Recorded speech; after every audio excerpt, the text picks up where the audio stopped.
أرضون كذا ودك حاجة تاجر أرمهم باته وبسمالي برته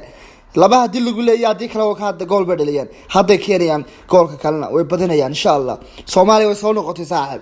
دلاته أرمي ولا شيء الله يدل كل شيء فيها وأنا إحنا عشان يودي كانوا كمان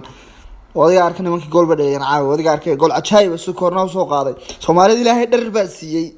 و7 متر نكاسي محمد حكايو حلم ولا سي ارسون بيسو حسوسين رونالدو داو دالف بادري مالك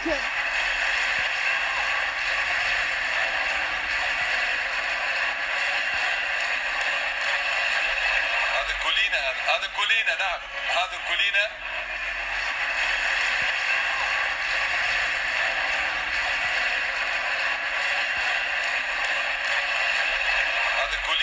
هذا كولينا نعم هذا كولينا في إصابة أيضا لأحد لاعبيه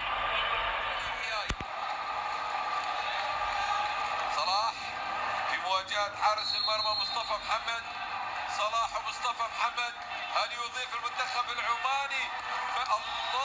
الله هدف ثاني بالفعل للمنتخب العماني يضع الحارس في زاوية ويضع الكرة في زاوية ويسجل الهدف الثاني ويطير بالمنتخب العماني إلى كأس العرب القادمة نعم باتت وأضحت قريبة جدا عمان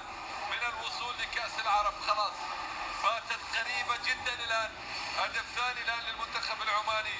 يسجل على طول صلاح اليحيائي يضيف الهدف الثاني الآن للمنتخب العماني نعم نجح عمان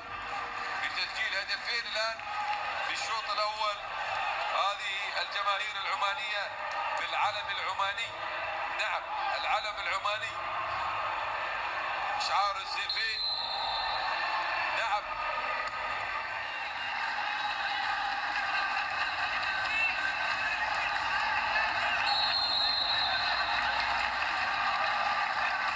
كرة اللعب تتخلص تعود من جديد عالية للأمام خطيرة هذه كاد أن يعود المنتخب الصومالي لا شوف المدرب خلاص فقد أعصابه لعبة بالفعل استلم بشكل جيد ولكن يحسب للرشيدي أيضا يحسب للرشيدي المنتخب العماني وحاول الآن تلعب تصطاد هذه تعود من جديد 3 دقائق أيضا عمان تصل إلى كأس العرب الصومال تودع وتغادر مبروك للمنتخب العماني حارس المرمى أعتقد بأن الأمور خلاص أضحت منتهية الآن حكم لا زال كرة تتخلص الآن جماهير العمانية تطالب الآن الحكم يصفر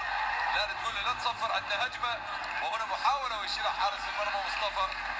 كرة تلعب للأمام في هذه اللحظات مشاهدينا الكرام متابعينا في كل مكان